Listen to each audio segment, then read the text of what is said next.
Rien de tel qu'une vieille ferme pour revitaliser son esprit.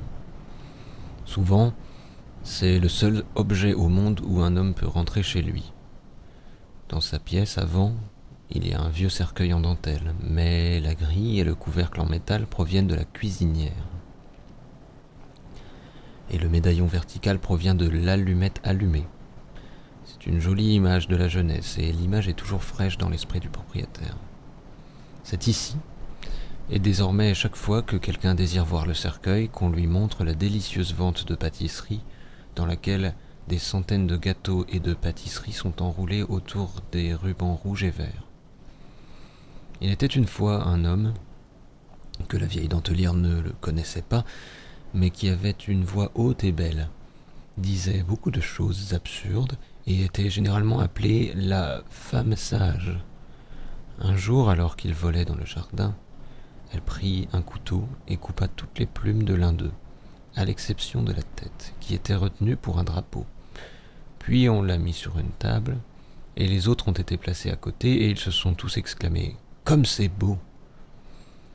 Ils en étaient très fiers, et ils le regardaient en levant les yeux quand ils regardaient l'oiseau dans le verre. L'oiseau dans le verre semblait toujours leur demander de lever la tête, et ils hochaient tous la tête en réponse. L'un d'eux toucha même la tige de sa main, et la fleur dans le verre vacilla en l'air et sembla dire « Sois heureux, je suis sûr que je serai heureux car il avait des ailes. » Puis il a été pris par le métier à tisser qui l'a coupé comme une lèvre fendue, mais il s'est tenu sur ses orteils et a secoué la tête. Il était né sans pieds et avait glissé entre les doigts de l'homme. En effet, seul son chapeau lui avait été arraché. Il ouvrit les yeux à la vue du drapeau dans le verre, puis son cœur fut si touché qu'il se brisa.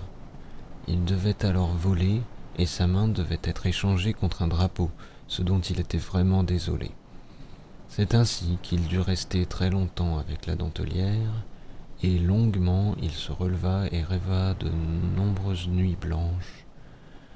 Partout autour de lui, les anges se lamentaient et pleuraient. Ils embrassèrent même l'ange au visage de dentelle sur le front et lui demandèrent de s'en souvenir. Nous savons que tu nous as laissé un fils et maintenant nous l'aimerons toujours plus que tout et nous nous souviendrons de toi. Puis il rêva d'un nouveau rêve, d'un pays où le soleil brille sans amiral ni soldat, où les cerfs féroces courent à travers les champs comme des laines et où les fleurs chantent délicieusement à la cruche d'eau. Là, il vit et entendit tout ce qui lui était arrivé pendant la nuit sur le bateau qui passait devant la mer agitée et revenait à bord de la voiture qui l'attendait. Le soleil brillait et gaiement sur la face de la voiture, et le marié à son tour regardait les étoiles scintillantes. Quand la voiture arriva à terre, le jeune couple était assis dans une grande joie, et le prince, prenant place à côté d'eux, s'assit la tête à la main. Puis, un bruit fut annoncé que la petite sirène avait ouvert le cœur du garçon aux sentiments d'amour et d'amitié qu'il avait éprouvés pour lui. « Sois heureuse, dit-elle, tu es heureuse, toi qui as été si aimable avec moi, quand tu es retourné à mon palais de bonne humeur après avoir pris la mer. Heureux êtes-vous.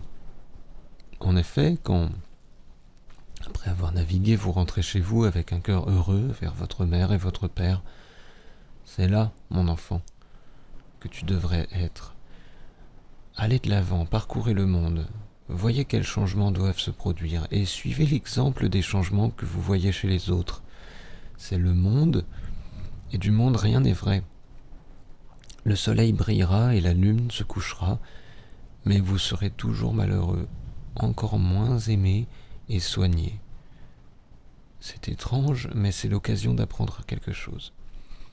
Combien de fins heureuses me suis-je échappé en restant aussi longtemps? Combien de fins heureuses ai-je inscrites en restant ici aussi longtemps que j'ai souvent souhaité que j'ai pu apprendre quelque chose de tout cela, puis aider d'autres personnes qui seraient heureuses d'apprendre de moi ce que je sais.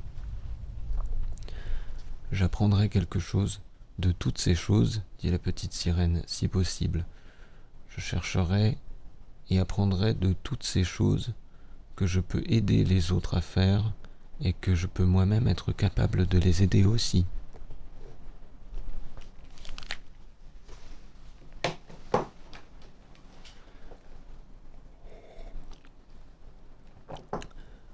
Pourquoi ne pas transformer tous les nombreux en un seul feu de joie et voir les résultats qui s'en suivent? Alors vous saurez de quoi je suis fait. Il prit les gouttes d'eau de feu étincelantes qu'il avait apportées avec lui et les répandit sur les vases d'argent qu'il fit ensuite un feu de joie. Les feux prirent une forme très semblable. Certains d'entre eux étaient en flammes jaunes et vertes, tandis que d'autres étaient plus brillants que le soleil, et certains semblaient encore plus grands que le grand lac lui-même.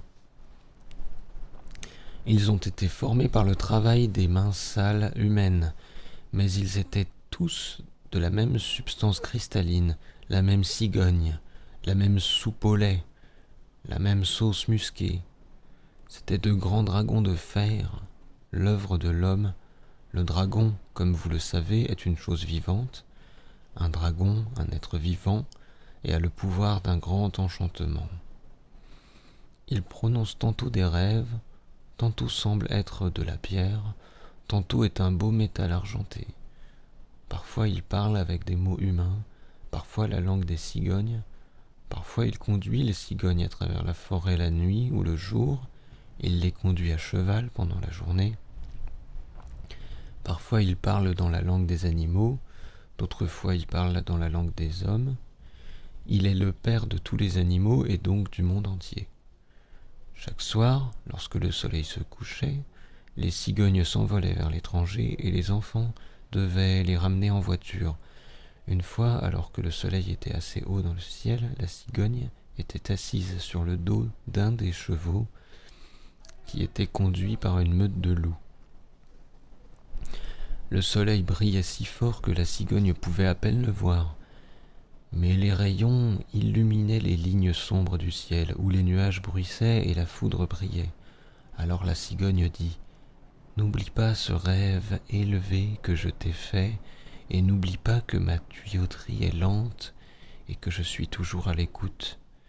C'est le vent de la mer qui s'est endormi pour endormir les fortes rafales de foudre et les vagues qui s'engouffraient. » Les enfants n'étaient pas sortis beaucoup. Mais ils entendirent le bruissement des feuilles et l'aboiement des chiens, et les oiseaux chantaient des malédictions au vent d'Est. Chez lui, à la campagne, lorsque les garçons s'en rentraient à l'école, le vent d'Est a battu ses trompettes les plus terribles, et ceux qui ne l'ont pas écouté ont été battus. Lorsque l'été arriva, et que les mois froids tournèrent, le vent d'Est se leva dans le ciel comme un soleil resplendissant, et ces trains de flocons de neige furieux passèrent sur la terre, et Erdoum était à la portée de main. Le feu du poêle brûlait, et les mains qui faisaient le travail de la cuisine et de la lessive n'avaient pas d'argent à dépenser pour un concert, une mascarade ou un repas copieux. Le vent d'Est a donc dû être remonté de la mer et acheter de magnifiques anneaux de cristal, de rubis et de topazes pour la cour royale. Ce sera un très bon repas, pensa le vent d'Est, alors qu'il se tenait sous les anneaux transparents. Ils seront très bien servis, pensa-t-il en les regardant. Les yeux des marins seront bouffis, et le navire naviguera en vue d'atteindre la terre. Puis il se leva, puis il leva les yeux vers la flotte, et vit que tout allait comme prévu. Le vent d'Est 5 et le dragon 7 chantaient ensemble et la musique du ciel se faisait toujours plus mélodieuse. La vue était très désolante, dit le vent d'Est, mais je suis sûr que les marins n'auront aucun doute que je transformerai bientôt la nourriture du monde en vin et en huile. Puis il frissonna et regarda les anneaux et ils semblèrent dire : la vue devant eux est suffisante pour dégoûter même le vent d'Est. Le vent d'Est et le dragon gambadent toujours au même endroit et au même moment. Impossible de trouver votre parfum, cria le vent d'Est alors qu'il voltigeait autour du palais du roi. Vous, avec votre or scintillant et votre turban rayé, vous vous étirez comme si vous vouliez être sur le qui-vive, mais tout est jeu. Puis il toucha les murs avec son épée flamboyante, et les murs se retirèrent, ne révélant que le vrai palais du roi. Toi, avec ta casquette en mousseline et ton turban rayé, tu t'étires, comme si tu avais l'intention d'être sur le qui-vive, mais c'est du jeu. Puis il toucha les murs avec son épée, et ils se retirèrent, et il se trouva au bord de la rivière, et regardant les jeux qui se déroulaient des deux côtés de lui. Toi, avec ton or scintillant et ton turban rayé, tu t'étires, comme si tu avais l'intention d'être sur le qui-vive. Mais c'est du jeu. Comment pourrais-je l'oublier ? C'était stupide de la laisser à la maison, mais je l'ai oubliée et j'ai écouté l'histoire de Bella. Ce n'était pas du tout une bonne histoire, mais c'était très touchant. Vous entendez son petit sanglotement maintenant ? J'ai réfléchi. C'était la dernière chanson heureuse de Bella.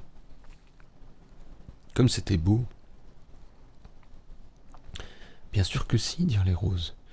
Nous l'avons chantée nous-mêmes. Il a trouvé Bella et en a fait son épouse. Mais elle ne l'aimait pas du tout.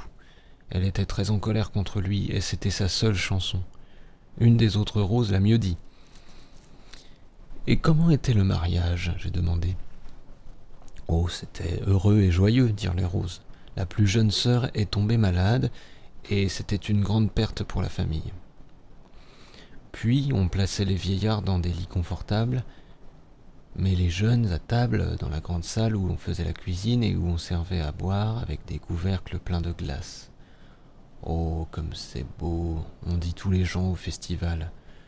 J'aimerais m'asseoir dans la grande salle avec les gens et écouter toute la musique. Oui, tu peux avoir tout ce que tu veux, dit le chien qui avait été fait pour danser. Mais je ne pourrai jamais le faire quand les seigneurs et les dames seront dans la pièce. Je m'en fiche, dit la rose. Je le ferai moi-même quand je serai dans mes trous. Très vite, le duc de Wellington et toutes les dames de la cour arrivèrent sur l'île de Mohegans, où elles avaient été gentiment invitées par le gouverneur. Ils étaient parés comme s'ils étaient en vacances judiciaires, et il y avait de grandes chaises-lits avec des couettes et des oreillers de soie, et des grands porte-poitrines avec des canards et des pans sur eux. Il y avait des vergers et des pommiers et des potagers, et la cuisine était aussi propre et rangée que le château d'un homme majestueux. Il y avait des combats de coqs et de buffles, et la compagnie était toujours baignée dans le lac. L'île de Mohegans était juste au bout du monde, et les feux d'artifice de fleurs et de flammes qui s'y trouvaient étaient visibles de tous côtés. Qu'est-ce qui allait se passer là-bas ? Le grand empereur célébrait son accession avec toute sa cour, ce qui était très excitant. Alors la servante dit « Je dois aller chercher l'empereur ». Elle prit donc le portier de la ville et son cheval, et ils arrivèrent peu après et organisèrent une grande fête. C'était merveilleux de pouvoir dire que les feux de Rome se sont éteints sur le rivage, et la petite mais belle ville de Glastonbury, le bon vieux temps. Tous les gens recherchaient dans le monde pour la rose. La tige noueuse appuyait si fortement sur la main qu'un enfant pouvait faire une erreur et la noix avait le même résultat. Il y en avait toute une école, car une rose était une fleur formée de chardon et le rosier était un arbuste enraciné avec les boutons de chardon-fleur dans le jardin botanique. Oh, quel apprentissage et quelle expérience il y avait dans les pots de fleurs. L'enfant, sur la chaise du serviteur, pressait la fleur avec son doigt. Encore les casse-noix roulaient dans le parterre, et le coq de la fortune avait oublié de séparer les pistils et les feuillets. Oh, quelle tempête s'approchait! Le coq de la fortune était prêt, mais le jeune empereur ne voulait pas qu'il parte tout de suite. Il allait seulement faire la connaissance de quelques jardiniers qui allaient lui donner de bons conseils, car il pensait qu'il possédait quelque chose ressemblant à de l'humanité. Les jeunes sont donc allés dans le jardin pour s'enquérir des roses malades. Ils étaient terriblement déformés. L'aile de leur moineau était cassée et les casse-noix ne fonctionnaient plus. Oh, comme le mal leur était arrivé. Il se trouve qu'un vieux écuyer xénophobe qui avait un grand respect pour les roses se trouvait dans le quartier. « Regarde, écuyer, dit-il au rosier, comme ces roses sont belles. Ils seront de très bons sujets pour un tableau. Je voudrais vous dessiner cependant en signe de respect. Comprendre est une qualité précieuse chez un publicain. » Et ce vieux xénophobe, qui était plus qu'un peu fier de son mépris pour le rosier, « Le romarin, dit-il, est une fleur précieuse et doit être traitée correctement. » Le rosier protesta contre l'intrusion d'une telle autorité, mais le vieux xénophobe ne put être apaisé, et ainsi il repoussa longuement la fleur dans le sol, où elle se reproduisit avec avidité. « Très bien, dit-il, c'est là pour toujours. » Et c'est ce qu'il a fait.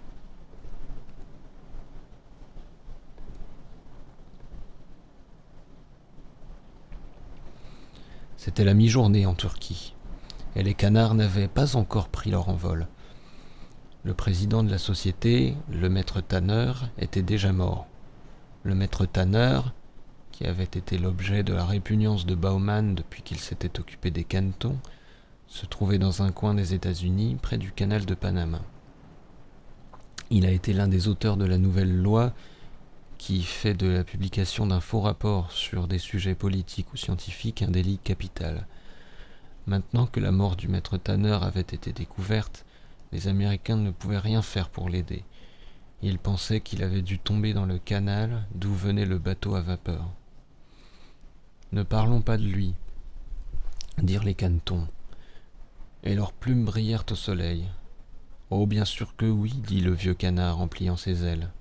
C'était un problème terrible, et nous n'avons jamais été aussi beaux de toute notre vie. »« Malgré tout, dit la poule. « Quand même, résonnait dans l'eau. »« Merci, poule, répondirent les canetons en hochant la tête. « Nous ne savons pas si nous reviendrons à notre couleur naturelle, dit la poule, la tête détournée de l'eau. Il sera peut-être trop lourd. Peu importe, répondirent les canards. Nous trouverons un moyen de l'adoucir, dirent les oiseaux. Quand il touchera l'eau, sa tête se penchera légèrement d'un côté et ses yeux tomberont. Il pourra alors s'enfoncer assez facilement dans la lentille d'eau et y rester pendant que les autres canards font le tannage. Puis, quand le soleil se lèvera, ils recommenceront à se lever, en meilleure santé et plus radieux qu'avant. « Bande de niais, dit l'une des sœurs, faites preuve de courtoisie et demandez la permission de tremper vos becs dans l'eau avec nous. »« C'est assez compliqué, répondirent les canards, se grattant la tête avec vanité. « Oui, je comprends que le cresson de fontaine se serre la tête dans ses griffes, déclara la gouvernante, mais je pense que tout ira bien. Le maître est un homme intelligent, et le caneton est aussi intelligent que délicat. Il ne lui a donné que 2 fautes, elle et le canard. C'est tout ce qu'il peut faire. C'est un homme bien meilleur que la bête. Il est aussi intelligent que nous, et il le sait. Mais le caneton ne sait rien du tout, dit la poule. Oui, mais je la protège des canards sauvages, dit le canard rusé. Oh, mais vous devez être trop précis, dit la poule. S'ils se mordent le bec, ils se blessent terriblement. Si la mer empoisonne leur eau, ils deviennent muets et ne peuvent pas parler. Si, après tout, ils ne sont pas tranquilles pendant 3 jours, ils ronflent terriblement. Si la forêt est coupée, ils sont couchés dans les cendres, endormis et à jeun, tandis que les autres rentrent chez eux en courant, se marient et ont de bonnes familles. Si les feux ne s'éteignent pas, ils dorment jusqu'à ce qu'il fasse nuit, et puis ils rêvent de braises chaudes et de ruisseaux frais. Mais le caneton a déjà eu une petite discussion avec les dames, dit le coq, et il sait comment s'y prendre avec une dame. Oui, mais je dois oser faire quoi que ce soit avec elle, dit le coq à la poule. Elle est trop délicate pour ce monde. Si seulement je pouvais l'apaiser avec mon bec pour une fois. En partie, dit le coq au canard. Je me demandais si vous n'aviez pas perdu toutes vos dents. Comme nous avons l'habitude de les voir par ici, le dentiste en ville les a sorties. Il dit que vous en avez un bon stock.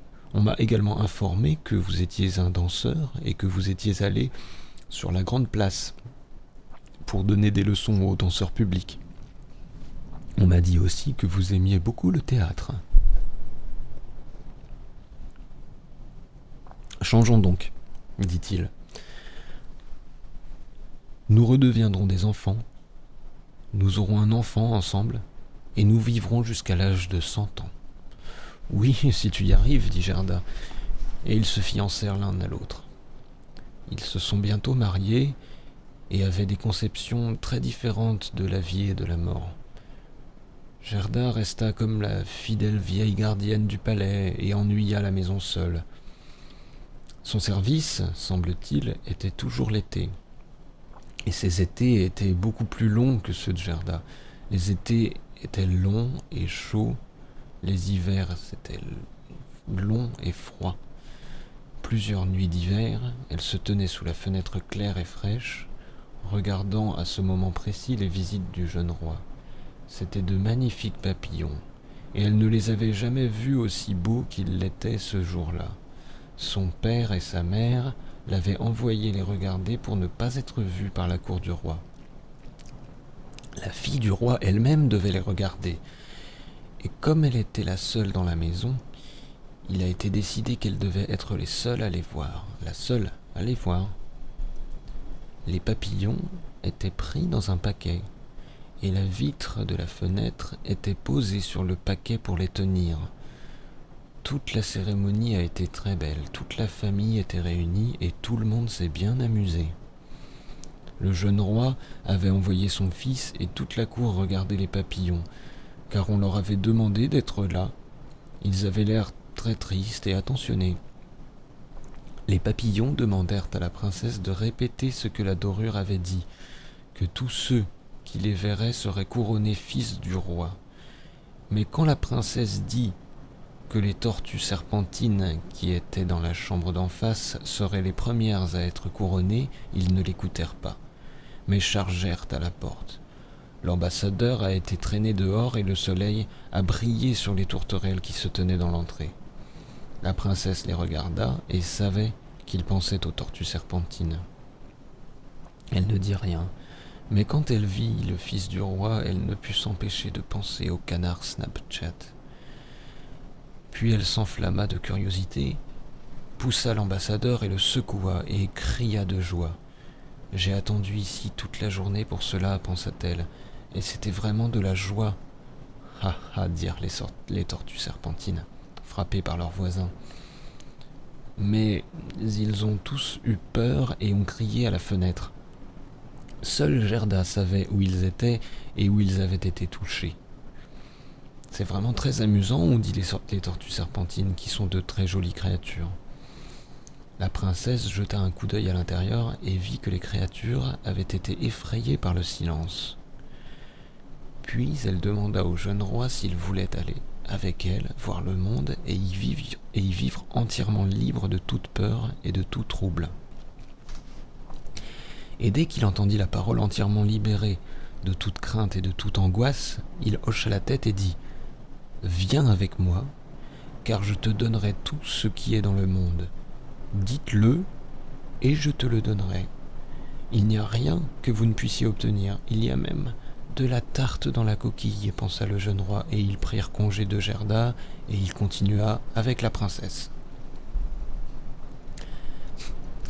Un jour, il s'arrêta pour lui demander où elle avait été et où elle avait été mise. « Perdue parmi les forêts de la terre, répondit-elle, j'ai vécu et habité ici dans une coquille, parmi les arbres, et il y avait de la tarte dans la coquille, et on conserve ce que l'on a goûté et le plus aimé. Puis, il toucha le toit de la coquille avec sa manche et pleura.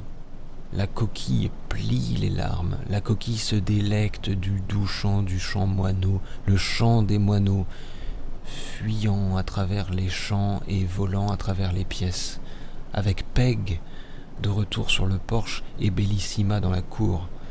Un doux foyer, c'est elle, c'est une maîtresse. Une seconde maison, c'est elle, et 100 ans encore viendront. Le lendemain, le vieux dragon Jin fut irrité par son ingratitude et dit qu'il devait être payé de ses richesses 100 talents d'or. Maintenant, tout le monde peut vous dire que l'or peut être très grassouillet, surtout quand il a été travaillé avec les mains. Alors le dragon promit aux 100 talents. Mais Gerda et les autres étaient ravis de leur chance. Quand l'argent fut dans le courrier, les 100 chevaliers vinrent et demandèrent à être faits chevaliers et à se donner du mal car ils étaient riches et puissants. Mais la princesse répondit : « Nous devons récupérer l'argent pour les 100 chevaliers. » Vous, les punaises de lit, vous ronflez terriblement. Vous ronflez vous aussi. Levez-vous, insectes ronfleurs, ou je vous tranche la gorge. Ils avaient certainement de bonnes raisons d'être en colère contre les punaises de lit. D'une part, ils ne voulaient pas de l'argent, ou en tout cas de l'affreuse punaise de lit avec le couteau. Les punaises de lit ont également objecté que si l'argent était perdu, l'argent ronflement, qui a été placé dans une boîte incrustée de bijoux, devait également être ruiné. Non, non, non, si l'argent est perdu, l'argent qui ronfle durera éternellement, ont soutenu les punaises de lit. L'argent va pleuvoir à l'anniversaire du rossignol, et ensuite nous pourrons nous retirer dans nos quartiers tranquilles pour vivre nos années passées, fumer des pipes et écouter le rossignol. Mais les millions de notre peuple, demandèrent les mantes, vous considérez-vous comme des millions de baisers ? Nous considérez-vous comme des êtres humains ? Nous sommes tous les flocons de neige, aussi intelligents qu'une poule, sauf qu'on n'a pas les cheveux longs de maman. Nous le faisons, dirent les coléoptères, mais nous sommes aussi comme des petites souris qui, comme nous, sont prises dans un piège. Oh, vous les souris, crièrent les scarabées. Les fabricants de souris ont des souris, et que font-ils de tout cela ? Le différend fut ainsi réglé. Les pauvres souris furent étouffées dans la boue, mais elles conservèrent leur âme humaine. Et la fosse à argent qui avait été levée autour d'eux fut vidée, et la maman qui ronflait fut ressuscitée. C'était une chose merveilleuse. Le matin, nous devons nous décaler, dit le vieux ronfleur. Mais comme nous avons de si petites personnes intelligentes, nous pensons que c'est une très belle vue. Le nouveau lit venait d'être fait, et il était prêt à être posé. La vieille mère ronflante se tenait sur le pas de la porte, et sa petite fille dans les bras, les deux s'écrièrent « Tuit, tuit !» Et comme ils regardaient tous la même chose, un bel enfant a été vu allongé dans le lit, qui à ce moment est devenu un vrai bébé. C'était un garçon endormi dans le lit avec sa mère, tandis qu'il levait les yeux par la fenêtre ouverte de la grande maison devant lui. « Allez-vous emmener l'enfant à la maison avec vous, ou allez-vous le garder ici dans votre chambre ?»« Les deux, dit le petit garçon.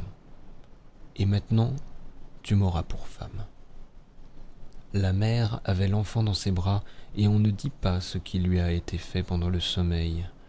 Les yeux du garçon s'ouvrirent au son du mot « mariage », et il se réveilla et se mit à gémir de façon incontrôlable. Mais il ne s'en alla pas, et le vieux ronfleur resta à ses côtés. Ils vivaient souvent et joyeusement ensemble à Noël. « Ce Noël sera mon 4e et dernier Noël, dit le vieil homme. Puis je me réveillerai le matin, comme je l'ai fait en été, et je ronflerai tout l'hiver. Et qu'est-ce que je vais faire de toutes ces années après ça, je ne peux pas vous le dire. » Puis le vieil homme a raconté l'histoire plusieurs fois, et avec toute la solennité d'un évêque, comme si c'était la chose la plus importante de toutes. tous les gens dans la rue hochaient la tête. Et les personnes âgées frappaient des mains comme si elles suppliaient le garçon de faire quelque chose pour eux. « Ne fais pas le mal, dit le vieillard, et fais le bien. Si vous faites le bien en retour, on peut s'attendre à quelque chose de bien de votre part. Un peu de bien vient toujours à moi. » Et le bien est venu de lui-même. À Noël, les vieux ont retiré le garçon de l'école. Comme il gémissait et comme il essayait d'arracher les mains du vieil homme avec ses doigts, ils sont sortis du jardin et sont allés dans la forêt. Puis ils ont pris dans leurs bras et l'ont porté vers le château.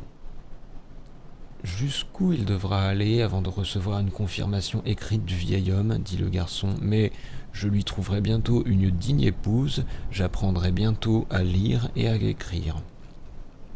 Et quand le temps fut venu pour lui de prendre l'épouse dans le royaume, il avait beaucoup de petites courses à faire. En route vers le château, lorsqu'il alla à l'endroit prévu, il dit tristement à la jeune fille « Je dois maintenant porter la mariée à la maison, pas comme un enfant, mais comme un vieil homme. Les vieux ne peuvent pas porter, ils sont trop lourds. Je vais devoir me tenir dans un coin, et les gens penseront que je suis une bête de somme. » « Tu es très lourd, vieil homme, dit la fille. Seras-tu assez léger pour conduire la voiture pour moi ?» Quand les enfants ont quitté le château de Hayden, l'un d'eux a dit « Comme ce sera beau de monter dans la baignoire en porcelaine qui était sous l'escalier. »« Non, vraiment, j'aimerais m'allonger, dit le vieux. Je n'ai jamais été aussi sexy de toute ma vie. Je suis guéri de ça maintenant. » Il s'assit pour se rafraîchir, et pendant qu'il le faisait, une petite flamme de feu apparut dans le coin le plus bas. C'était un rêve, produit par un morceau d'encens magique que Nimrod lui avait donné en brûlant. « Qu'est-ce que c'est ?» demanda le vieux. C'était la silhouette en cire rouge d'un homme avec un masque assis sur un rocher dans le désert. « J'ai fait beaucoup de rêves merveilleux, mais c'est le plus incroyable. » Et il a embrassé la figurine en cire brûlée. Puis il s'allongea un moment et vit le rêve ci-dessus. À l'instant, un gros chariot passa.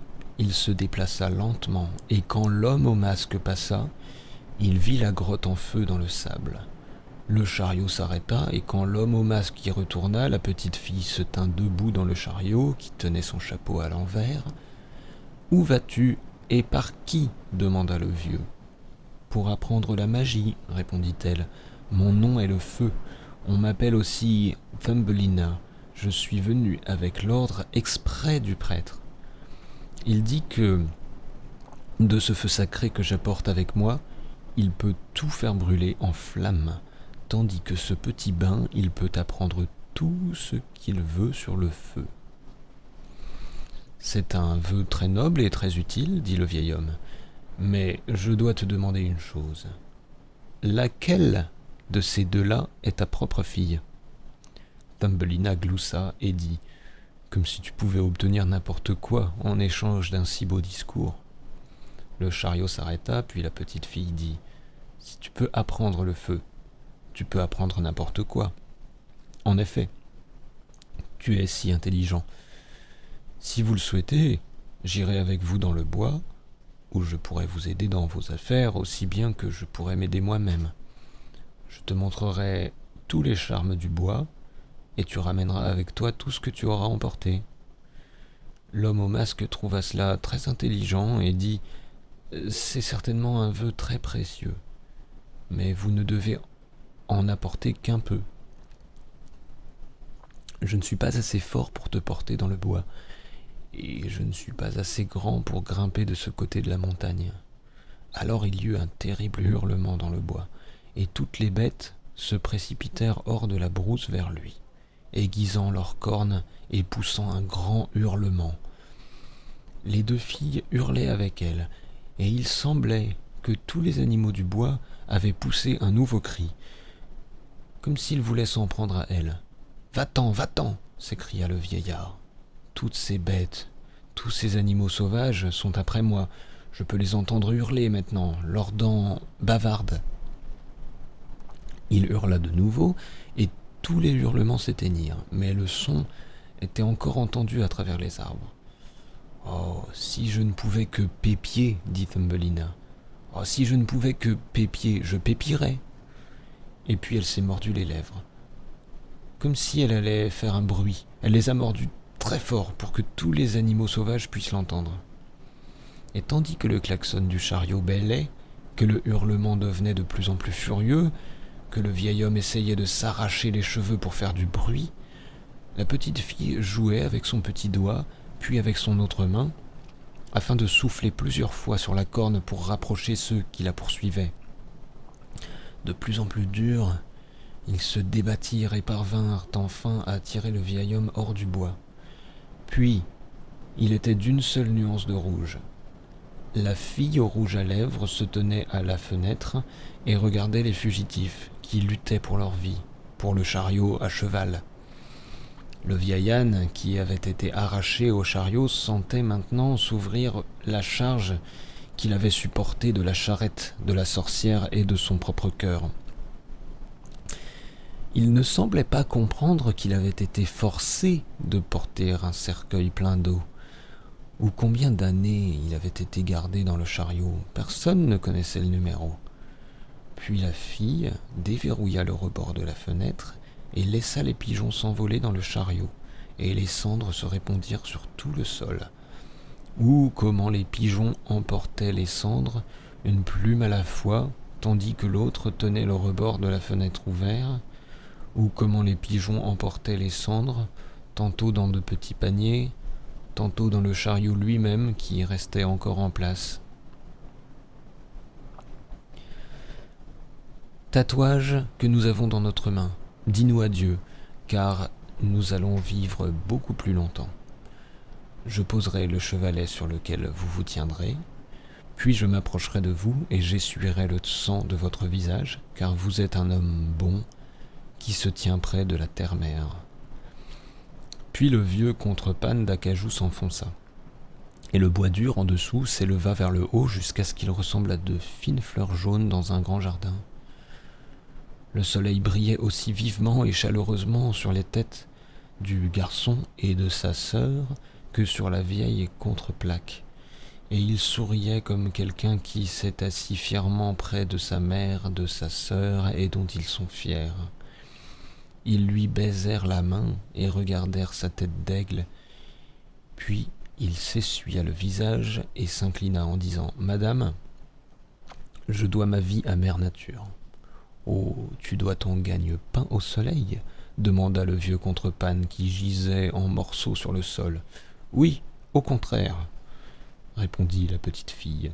« Je brille au soleil, et c'est pourquoi j'ai été envoyée ici. Moi aussi, je veux vivre pour enlever la douleur de Mère Nature. » Et elle prit une poignée de terre et fit fleurir son visage et devenir sombre et triste. Tous les enfants ont ri et l'ont taquinée, tandis que la vieille contreplaque se tenait silencieusement au soleil, comme celle qui a été assise sur le porche toute la journée. « Maintenant, tu auras un nom, » dit la vieille femme, « et j'aurai un nom à lui donner. »« Carol of the Rumpelstiltskin, » pensa-t-elle, « ce sera un bon nom. Vous êtes toujours souriant, et vous connaissez beaucoup de noms d'ailleurs. Ce ne sera pas un problème. » Elle se rendit donc à l'arbre malade et polit l'écorce rugueuse avec sa petite main. C'était une tâche difficile, dit-elle, mais je ne dirai pas un mot contre Dame Nature. Je donnerai ton nom à ma petite fille en récompense d'une tâche difficile pour ma mère.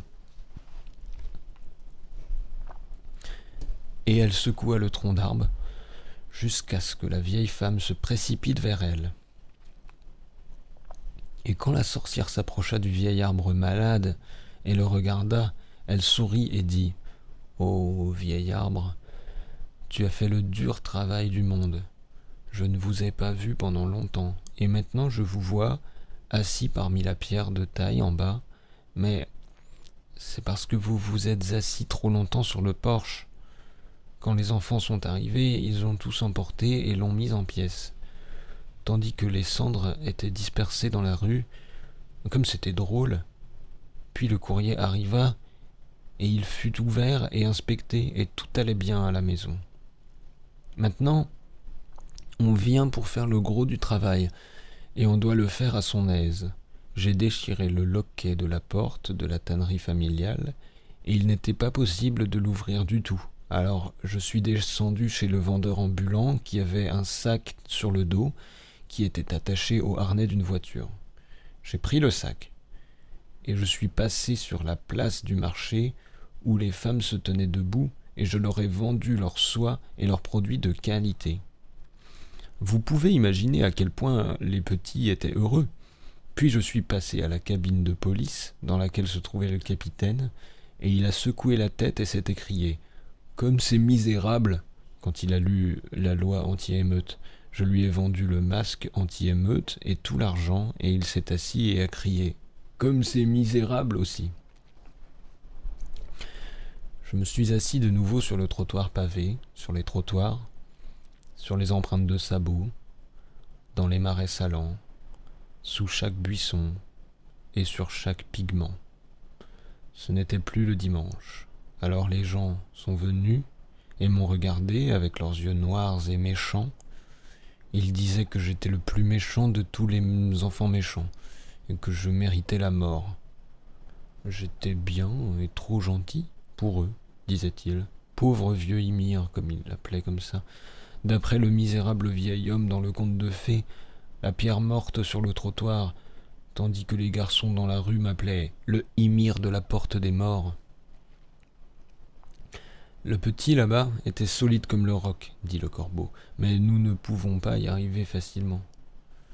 Ne voyez-vous pas le bâton dans la rivière demanda la mère. Ce doit être la corde qui tient l'arbre en l'air. Nous devons l'attacher à l'arbre, et il sera alors assez facile d'entrer dans le jardin.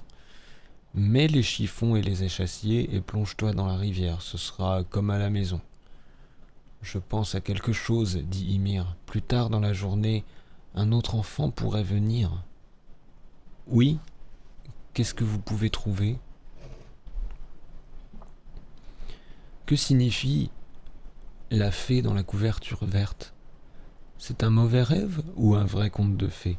Est-ce que toutes les belles demoiselles y vivent et se comportent comme des filles ? Ou ne sont-ils que des enfants ? Ces questions, et bien d'autres, sont très difficiles à répondre, et si vous ne savez qu'une chose, c'est de vous faire plaisir. Et alors, c'est aussi vrai pour vous que pour la fée. Le soleil brillait, la lune brillait, et les tours vertes se jetaient dans leurs trous, mais la colombe apprivoisée ne voltigeait pas de main en main, mais elle restait assise, profondément en pensée. L'air était plein de sa belle langue, de doux soupirs et de belles larmes. Le repas du soir a été apporté. C'était une belle histoire concernant un cheval de campagne qui est allé au combat et a gagné.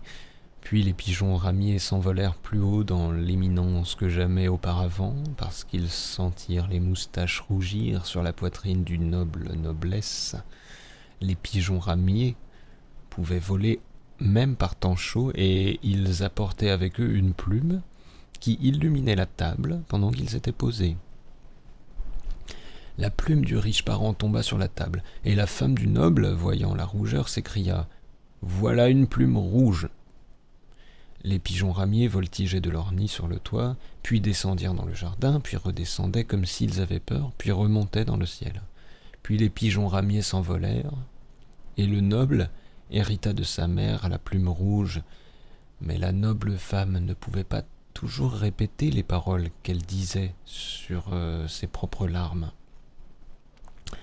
Le noble s'assit à son dîner d'aujourd'hui avec ses courtisanes et ses servantes, et pour cela il fut bien récompensé, car lorsque le repas était terminé, les jeunes filles du nid levaient les ailes comme pour le voir, mais elles étaient encore rouges, c'était leur mariage, et ils portaient toujours des chaussures rouges avec des talons rouges, puis ils étaient 14, tous jeunes et beaux. Ils étaient 13 chevaliers montés, et leurs armoiries étaient d'un ciel rose. Ils se pressaient autour de l'étable, pressaient la maîtresse, et bientôt ils s'appuyèrent contre la porte. Ils n'attendaient pas d'être invités à souper, mais ils étaient moites et se tenaient moites, et ils tenaient la queue devant le feu après s'être retirés. Il vint un moment de tonnerre, et les chevaux se mirent à vibrer. La maîtresse se leva, excitée comme elle l'était d'entendre parler d'un autre combat de mariage. Comment elle s'est tortillé les mains et a crié « Ce doit être un seul et même orage !» Puis une pluie d'éclairs a éclaté. Des éclairs ont éclaté, et le tonnerre a sauté haut dans les airs. D'autres éclairs sont venus, et le tonnerre a sifflé autour du palais. Plus d'hommes s'enfuirent, plus de jeunes filles s'enfuirent, et elles se tenaient d'une manière lâche et joyeuse, mais avec un air sinistre. Aucune marque de grâce n'a été laissée sur leur corps. Ils étaient des êtres solides et robustes.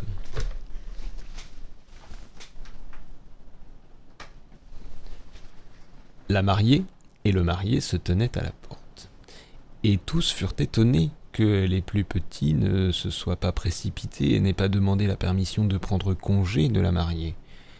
Mais la lumière dans les yeux de la mariée s'est estompée, et elle est restée bouche bée avec l'époux. Et elle a souri, même au milieu de sa morosité.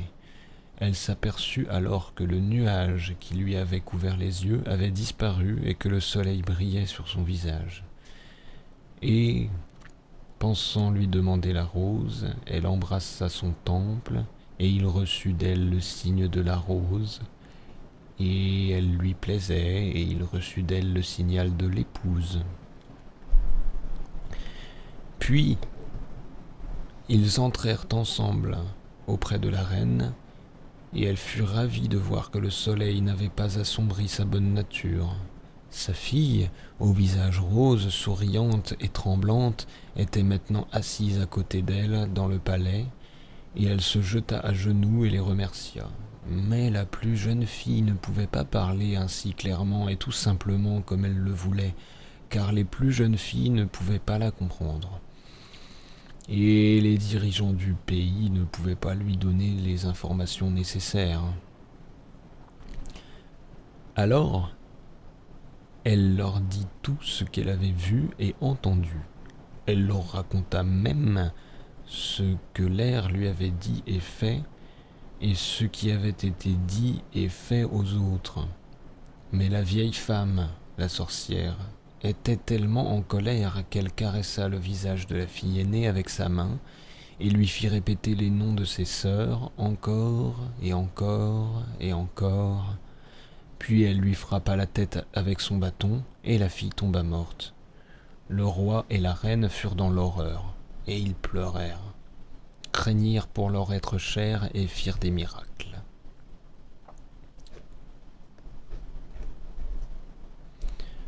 L'écureuil oignit la mariée avec de l'huile de cuisson, et toute la famille se réjouit à l'idée d'avoir des enfants. Alors qu'ils étaient assis à table, le petit Tuc regarda son horloge et vit qu'il avait à peine tourné le bâton de l'aiguille de la montre quand la mariée commença à fredonner une mélodie, que l'avorton de la famille dans le nid avait déjà tout ramassé et que tout le monde le savait. « Oh, comme j'ai porté !» dit le petit Tuc. « Comme je me suis adapté au monde. »« Tu as grandi toi aussi, dit l'écureuil. Maintenant tu sais fermer les yeux et dormir à la moindre seringue. » C'était évidemment une mauvaise performance, car le brûleur à mazout était tourné contre la mariée. Elle aurait eu honte de prononcer une chanson aussi stupide. Alors la tondeuse tourna l'arrosoir et la lampe contre la mariée. Mais le petit Tuc était le maître de la cuisinière, alors le coupeur d'herbe a ri et a dit « Petite vérole, tu n'es pas une petite vérole, hein ? Supposons que je ne sois pas variole, alors, dit le petit Tuc. Alors je dois être une fleur malade. Il en est ainsi, pensa-t-il, mais je ne le suis pas. Je vais te faire une herbe malade. C'est ainsi qu'il a été fait, et le petit Tuc en a été satisfait. C'était grand et gênant, mais cela la rend réconfortée alors qu'il étendait sa petite tête sur le sommet feuillu de l'usine. Ce n'était pas beau à voir, mais c'était vrai. Après tout, ce n'était qu'une plante et un bâton. Il n'y avait pas grand-chose d'autre à trouver. « Voici les feuilles de mes parents, dit le baluchon d'herbe, et voici ma feuille d'herbe. C'est plus gros que tout le bouquet de légumineuses que nous cultivons dans notre maison. Voici aussi une feuille de la tige de chou, et voici une feuille de la tige de l'aubergine, et voici une feuille de la tige d'épinard, s'écria le petit Tuc en regardant toute cette belle plante et sa grande feuille. Oh, oh, ça dit encore, je peux me sentir grandir comme ça, de l'œuf à la feuille. C'est quelque chose de nouveau et de merveilleux. C'est comme si j'étais destiné à un monde meilleur que celui-ci. Quelle forte suggestion, dit le bâton de la figure du soleil. Ce sera une grande chance pour toi, petite variole, et pour tous les peuples du monde. Quelle forte suggestion, cria le soleil. Ça me portera chance à moi aussi, et il brillait plus fort que jamais. Quelle lumière brillante, cria le soleil. Autant monter au ciel, car le parfum est tout aussi agréable. Oui, dit le baluchon d'herbe, mais le soleil se reflètera aussi et la chaleur sera grande. Encore plus chaud, cria le soleil. Comme c'est beau là-haut. Et il a montré du doigt le Douglas taxifolier vert avec ses branches dorées. Oh, c'est magnifique, dit le soleil, mais je dois maintenant aller me rafraîchir à l'intérieur. Les pentes densément boisées de la forêt de Södermalm étaient très, très, très, très, très, très, très belles. En été, ils étaient très, très, très, très, très, comme les forêts calmes et sombres du nord où la neige était brune et dure sur la terre nue. Mais en automne, ils étaient comme une ville charmante avec des lumières étincelantes dans les bâtiments et les espaces ouverts, et de grands arbres vivants dans les buissons. Ici, la forêt, les oiseaux chantaient en hiver, les fleurs en été, et le soleil illuminait le chemin à travers les buissons et les bois pour eux. Pendant la journée, les habitants chassaient le gibier dans les bois verts, les chiens montraient leur force en sautant dans le lac gelé, et les gens marchaient main dans la main sur les déchets brûlants dans leur hâte et sans aucun égard pour le froid. Le soir, les chiens aboyaient et le troupeau courait, mais le matin, ils sortaient du bois avec un frisson car ils avaient vu ce que les vampires avaient fait. « Comme vous voulez, » dit le soleil et le soir après le coucher du soleil. « Des vampires et des sorcières règnent sur le pays et ils ont même brûlé des vieux sur le bûcher. J'ai vu des arias avec leurs chevaux enroulés autour de leurs chevilles et avec leurs yeux rétrécis comme devant Dieu. Je les ai même entendus dire « Nous avons vraiment brûlé ce vieil homme sur le bûcher. » Et maintenant nous nous élevons dans les cieux encore plus élevés, dit le soleil, le soir. J'ai grimpé dans le char du ciel par la lueur chaude du feu et le souffle du soleil ardent. Nous n'avons qu'à admirer sa beauté un instant avant de partir.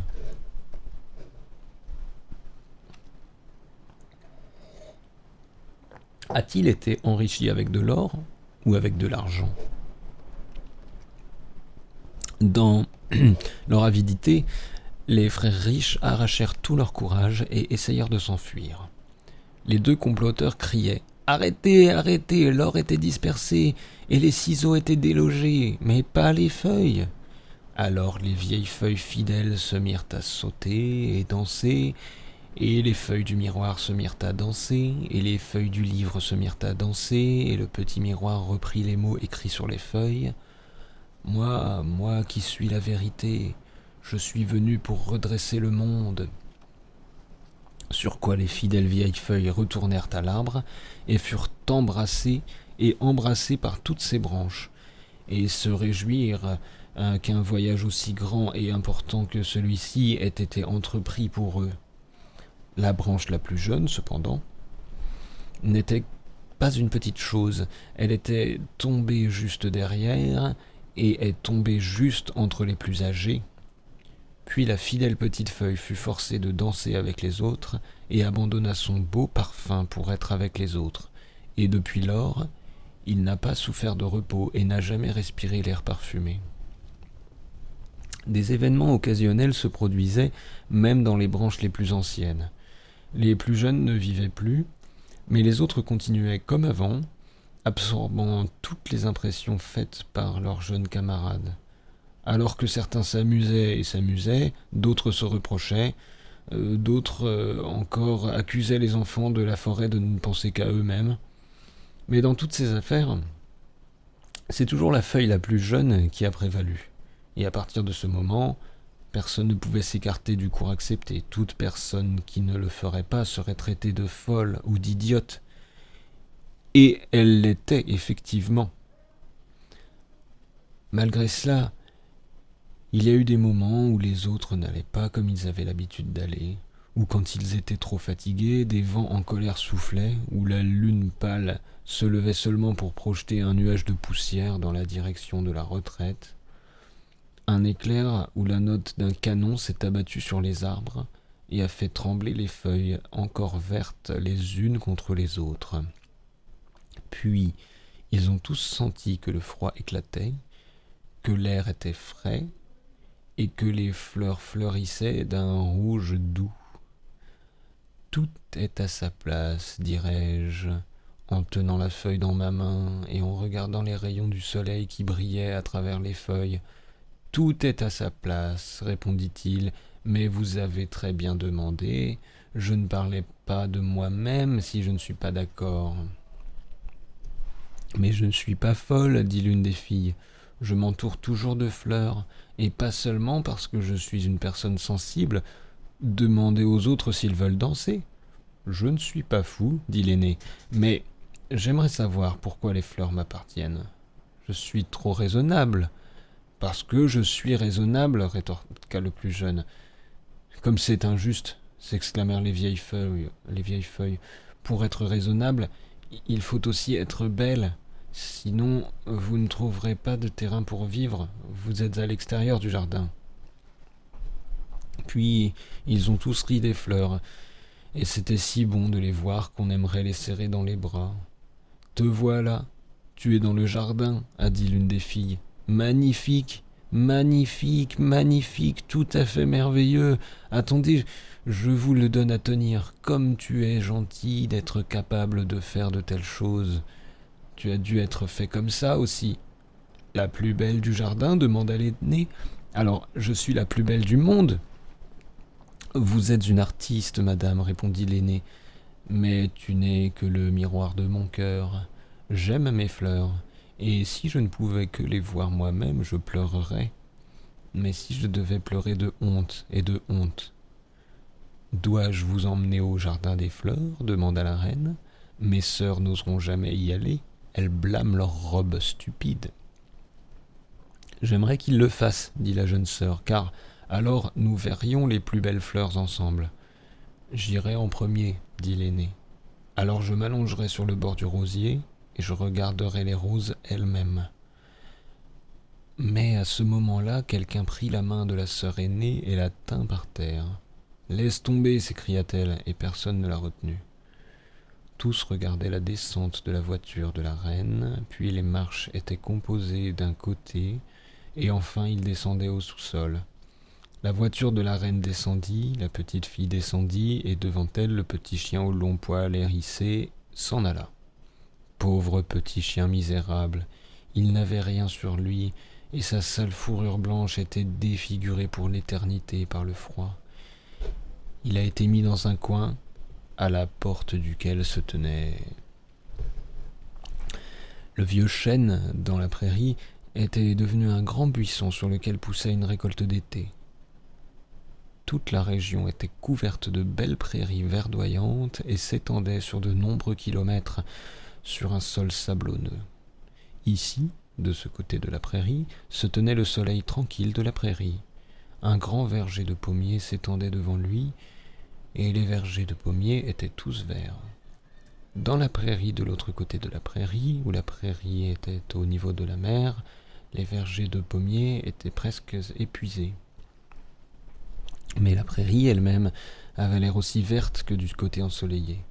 Au printemps, le soleil brillait chaud et ensoleillé, et les oiseaux venaient en groupe. Les cygnes descendaient sur les branches du chêne et chantaient, dont la mélodie était encore entendue par les petits oiseaux dans l'herbe. Le hanneton se tenait dans la prairie après qu'il eut fait bonne route et chantait aussi fort qu'il le pouvait avec sa voix douce.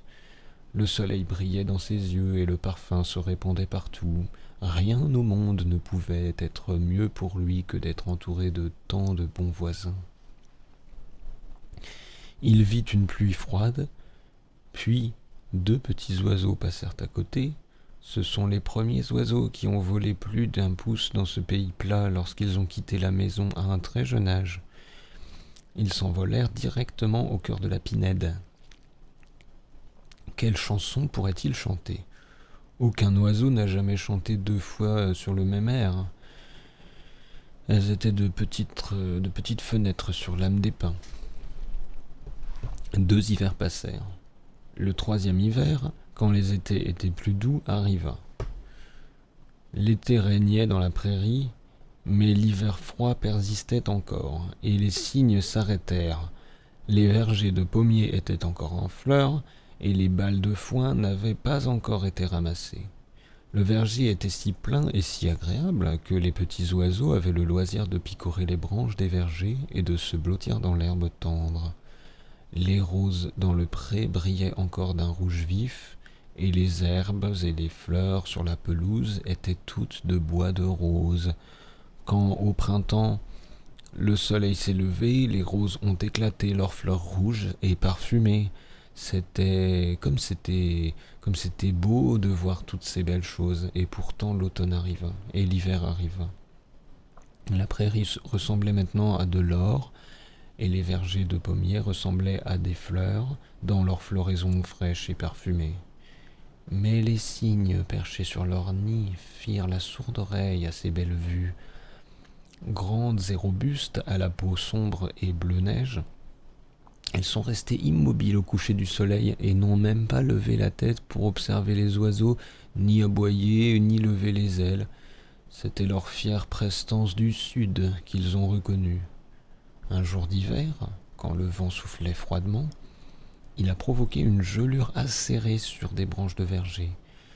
Les cygnes gelaient et piquaient, mais comme personne ne venait ramasser la neige, elle a continué à pousser, laissant un gel profond. Il restait moins d'1 mois dans l'année avant que les cygnes ne puissent bourgeonner et retrouver leur force d'antan. Mais comme ce temps de besoin n'était pas loin, les petits oiseaux de passage n'en ont pas tenu compte. Ils étaient trop fiers pour s'aventurer jusqu'à regarder les immenses vergers où le maïs et le pois étaient récoltés. Ils n'osaient pas s'aventurer près de la prairie où le soleil brillait et où les fleurs du printemps étaient en fleurs. Les cygnes étaient enfin fatigués. Ils ne pouvaient pas voler vers les pays chauds à cause du danger. Ils ont donc ralenti. Ils s'asseyaient tranquillement sur l'herbe douce et verte au bord d'une belle baie. Le petit ruisseau coulait d'un flanc de l'arbre à l'autre, et alors que les cygnes s'envolaient le long des troncs d'arbres et joignaient leurs ailes, juste à temps pour voir le soleil se lever parmi la neige fraîchement tombée. Dans l'après-midi, ils volèrent à nouveau, comme le vent rugissait, ramenant tant de plumes fraîches qu'ils brillaient comme de nouvelles plumes. « Nous nous sommes bien amusés, nous ne l'oublierons pas, » dirent les petits oiseaux. Puis ils volèrent à nouveau, aussi vite qu'ils le purent. Au milieu de l'après-midi, tous les arbres étaient mouillés de sang. Le soleil avait ratissé la terre avec son pouvoir surnaturel, et cela se voyait dans le sang qui coulait des branches. La terre a tremblé, comme si un énorme démon se battait dans les profondeurs. Les arbres trempés de sang ont plié leur cou, et les oiseaux trempés de sang ont laissé tomber leur nid comme s'ils étaient morts. Là où il y avait une famille heureuse, il n'y avait qu'un tas d'os, un squelette enchaîné. Les cygnes avaient tué le démon, mais le vieux fou était toujours assis parmi les morts. Il vaut mieux certainement mourir, un conseiller provincial de Satan.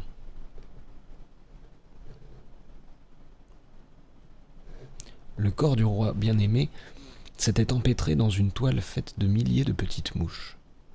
Le roi devait souvent traîner le corps par les cheveux jusqu'à la charrue, bien sûr, mais les mouches ne le laissaient pas venir au mariage. C'était un terrible problème pour le petit paysan quand il travaillait avec ses petits pieds. Il devait aller dans les champs chercher du foin et de l'eau et laver les blouses et les foulards de ses nouveaux vêtements pendant qu'il était dans les champs, et il criait aux mouches « Bénis-moi par Dieu, que le Seigneur te bénisse avec toi aussi. Nous te remercions, ô bon Père, pour ce service pour lequel nous lutterons et souffrirons. » Et les mouches firent une danse de joie, car alors le petit homme verrait que tous les hommes sont des fées et que la reine est une pauvre vengeuse. Ne crains rien, car si tu nous donnes la belle princesse, ton règne sera aussi le tien. En échange de notre service, tu auras une partie de la richesse et notre partie du pommier. C'est que tu pourras nous en parler un jour. En échange de nos services ? Demandèrent les mouches. Oui, pour les pommes, le vin et le miel. Merci, crièrent les mouches. Puis ils sont sortis du jardin et se sont installés dans la brousse près de l'eau, où ils ont continué leur danse nocturne. Le pauvre paysan, fatigué des visites nocturnes des mouches, prit le pont d'un bateau et s'éloigna dans le jardin. C'était un bateau sale, chargé de plomb et d'autres choses horribles, mais les voiles étaient immuables et le bateau tout entier devenait la proie des chasseurs de nuit. Le pauvre paysan était très reconnaissant d'être devenu marin parce qu'il n'osait pas mettre son père et sa mère mal à l'aise.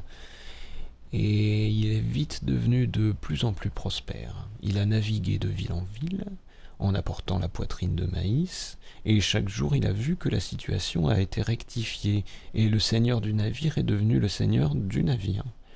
Or, le noble possédait 9 navires, et chacun appartenait à un seigneur ou à une princesse, qui étaient tous très fiers de posséder un navire de ce genre. Ils voulaient tous être les premiers à naviguer, et ils voulaient tous être les premiers à arriver sur la côte du sud du Jutland. Ils ne savaient rien des pays du sud ni des pays du nord, mais ils savaient que c'était juste pour être les premiers. C'était très surprenant pour le chasseur qui pensait que les princesses devaient être tout près, et il l'attendait avec anxiété. Mais elle n'est jamais venue. Puis il alla voir les autres seigneurs et leur demanda s'il avait une princesse. Certains hochèrent la tête et dirent qu'elle n'était pas venue, tandis que d'autres dirent qu'on ne l'avait pas vue depuis longtemps. « Elle est depuis longtemps passée dans le sud, dit un seigneur scandinave. Les grands rois de la terre y règnent, et les reines sont des dieux. Il ne peut y avoir qu'un seul roi. Hiver comme été, Pelor, le dieu du chaud et du froid, règne dans le sud. » Puis, le chasseur pensa à sa première rencontre avec la princesse, et il se dit qu'elle devait être Pelor. « Je la trouverai, pensa le chasseur, quand je la trouverai, je reviendrai et je la ramènerai. » Et il alla vers la fille du roi et la supplia pour sa vie. S'il voulait prendre son beau château qui appartenait à la princesse, le château lui appartenait d'ailleurs parce qu'il l'avait construit lui-même et parce que son fils avait gagné la princesse.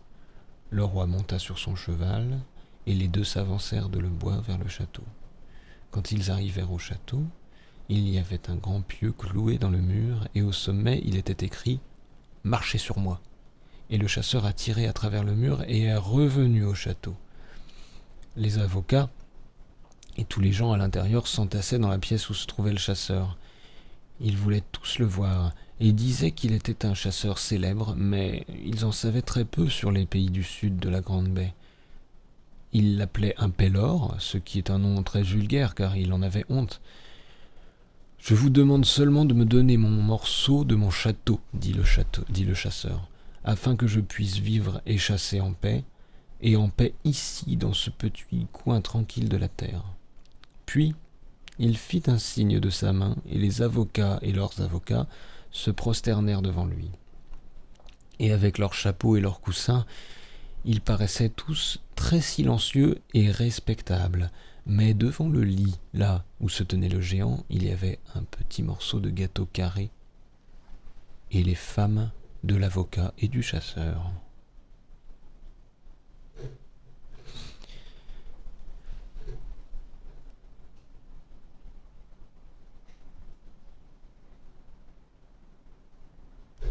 Il était une fois un berger qui avait non seulement 2 filles, mais aussi un fils et un gendre.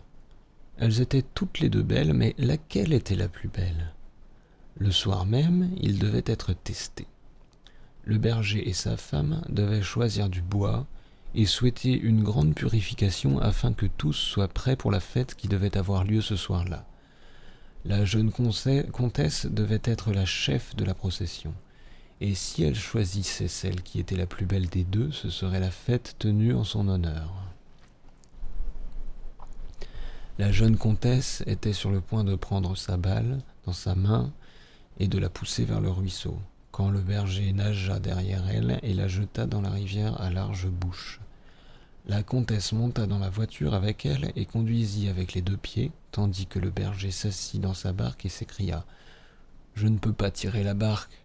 Je n'ai pas d'eau à boire, et vous ne croirez jamais combien elle est sale. » Quand la comtesse est montée dans la voiture avec le petit berger, il était déjà très tard et le temps était clément. Il y avait beaucoup de monde au poste de police et le gendarme a dit au berger de sortir car il était très en colère qu'il avait été forcé d'abandonner son bateau. « Rendez-moi mon bateau, » dit le berger. « Voilà leurs chaussures et j'ai mon bateau. » Ils ont pris le train de Rostock à Witz, dans le Witzes, et de là à Mayence. Puis, ils ont traversé le pays Bru jusqu'en Prusse. En Prusse, ils s'arrêtèrent dans une petite auberge, s'assirent toute la nuit, et ne mangèrent rien, mais burent beaucoup et fumèrent. Le matin, ils se rendirent à Baronosgas, puis à Marbourg, dans les Hautes-Alpes. J'étais en visite à la cour de l'empereur un jour.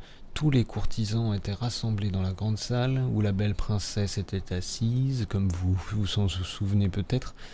Il y avait une dame qui était censée être la secrétaire privée de l'empereur avec un bâton à la main. Il y avait aussi un jeune comte avec un bâton à la main et sur sa tête un petit bouclier royal qui représentait en miniature la triple monarchie. Tous étaient venus de leurs plus beaux atours, et l'empereur avait envoyé des messagers dans toutes les parties du monde pour encourager les gens à prendre part aux festivités. À l'aube de la nuit, les comtes et les dames de la cour furent obligés d'aller dans leur mansarde, où ils trouvèrent tous leurs bijoux éparpillés et tous leurs plats en argent et en or essuyés avec la cuillère en argent pointu. La jeune comtesse vit sa porte de chambre grande ouverte, et tout le monde dans la maison vit ses grandes chaussures rouges qu'elle avait mises à sécher. Quand soudain elle sortit en poussant un cri terrible.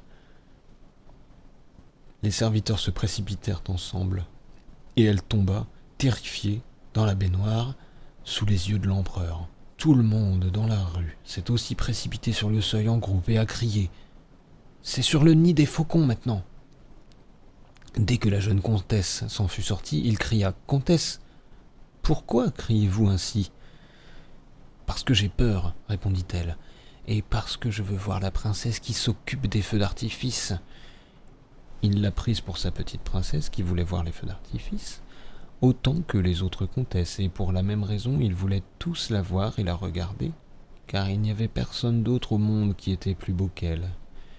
Puis, il l'a emmenée s'asseoir sur un petit canapé qui devait ensuite être décoré de bijoux et d'objets de divertissement en soie.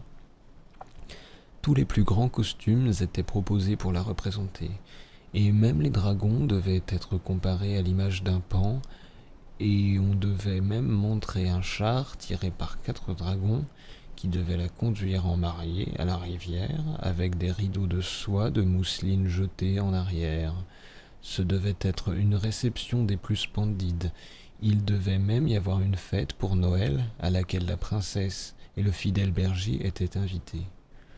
La famille du berger fidèle devait être libérée, et tous les dimanches, ils devaient prendre congé de leur père et de leur mère et retourner au château. Sur la porte de l'étable où vivaient les bêtes, on peignait l'image d'une belle colombe avec les mots « Secoue-moi, secoue, roule-moi ».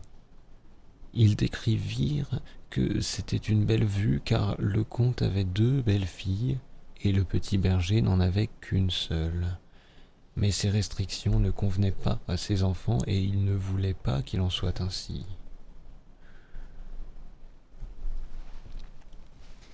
C'est un spectacle douloureux de voir une très vieille dame dessinée à l'endroit où elle se tenait autrefois, et de voir son vieux pignon exploser pour qu'elle ne puisse pas voir sa propre photo. Cela, cependant, n'a jamais été fait. Mais ils ont abandonné le blanchiment et il est maintenant peint en bleu. Je veillerai à ce que ta vieille grand-mère soit bien nourrie et que sa maison en ville soit bien ventilée. Les personnes âgées étaient obligées d'emménager dans une maison respectable de la ville et la jeune fille d'aller directement avec sa mère chez sa tante à la campagne. Quand elle est arrivée à la porte, une grande entreprise se tenait dans la rue. Ils crièrent et sifflèrent fort, et l'un des chariots emmena le prisonnier au château. La princesse était obligée de se tenir derrière la porte, car c'était le devoir d'un homme de le faire. Tout le monde avait des armes et des boucliers, et avait l'air très courageux. Ils se sont mis à sortir, puis ils sont tous allés dans la cour, où il y avait beaucoup de nourriture à préparer. Les grands ont montré à la jeune fille où la trouver, puis elle s'est souvenue que le vin et la graisse étaient interdits par la loi. Dès qu'elle eut trouvé un plat en bois qu'elle s'était préparé et un verre de graisse pour l'homme, elle enleva ses chaussures rouges et mit les rouges pour le cheval, puis elle mit son tablier, et puis elle se remit sur elle-même. Tout le monde se moquait d'elle et disait qu'on parlait d'elle avec méchanceté et qu'elle trouvait cela très drôle et qu'elle se sentait très mal à l'aise. Mais elle ne se souciait pas des moqueries et pleurait pas moins amèrement qu'avant. Au bout d'un moment, un homme très âgé s'approcha d'elle. Voyant ses chaussures rouges et son tablier rouge, il lui dit « Je crois que tu dois être une sorcière, car tu m'as sauvé la vie quand j'ai mis Ithuriel dans la neige. »« Non, répondit-elle, je ne suis pas une sorcière. Alors je ne dirai plus rien. » Et comme l'homme quittait la cour, elle continua sa promenade jusqu'au château. Elle trouva un beau prince qui était ravi de la voir, et elle lui dit avec beaucoup de douceur, lorsqu'elle vit qu'il était sur le point de parler, « Je ne suis pas une sorcière, comme tous les gens stupides de la mer, et tu n'as pas envie de te moquer de moi? J'ai un festin aujourd'hui. Tu l'auras. » Et elle envoya chercher tous les gens joyeux et leur fit chanter toutes les plus belles chansons, telles que des comptines et tout le reste, jusqu'à ce qu'ils soient bien remplis. Le prince n'aimait pas beaucoup la vue, mais elle l'avait déjà maudit en jouant avec elle et ne lui permit pas de reparler avant qu'elle ne soit un peu calmée. À cette saison de l'année, les années commencèrent à s'écouler ensemble, et c'était la période de l'année où les fleurs de la terre poussaient le plus joliment. La reine elle-même ramassa les fleurs et les plaça dans une cage dorée sous un dôme de verre à l'arrière du palais où elles brillaient instantanément comme le soleil brillant. C'était très beau au printemps. Alors la princesse alla voir le roi et lui demanda de voir les jardins royaux. Ils étaient très heureux de la voir et lui a promis de lui donner la permission d'y monter lui-même. La première fois qu'elle en a entendu parler, c'était lorsque sa belle-mère lui a apporté l'une des aubaines d'or et lui a dit que c'était seulement pour elle. Puis, elle apprit qu'une autre princesse l'attendait au palais. qu'elle devait venir dans les mêmes conditions, qu'elle était venue et qu'elle devait monter dans les jardins royaux. Quand la princesse entra dans le jardin, il y avait le cheval à bascule et tous les animaux de l'île. Elle s'assit sur le cheval et s'en alla à toute vitesse, pensant toujours au tigre, qui lui avait donné une si vaillante nourriture qu'elle avait presque oublié d'enlever son tablier. Le tigre, cependant, ne l'a pas oublié, et s'enflamme rapidement d'une passion furieuse. Ses rênes lui furent prises dans les dents, et son cheval lui fut volé. La pauvre petite avait tellement peur qu'elle ne savait pas si elle allait vivre ou non. La petite charrette qu'elle avait achetée avec l'argent, avec le grand moteur dans le siège du conducteur, était abandonnée sur la rive rocheuse. Le soleil venait de se coucher quand elle sortit de la brousse et regarda en direction de la ville, quand elle vit passer un homme riche. Elle a reculé devant lui, mais il a ouvert la porte.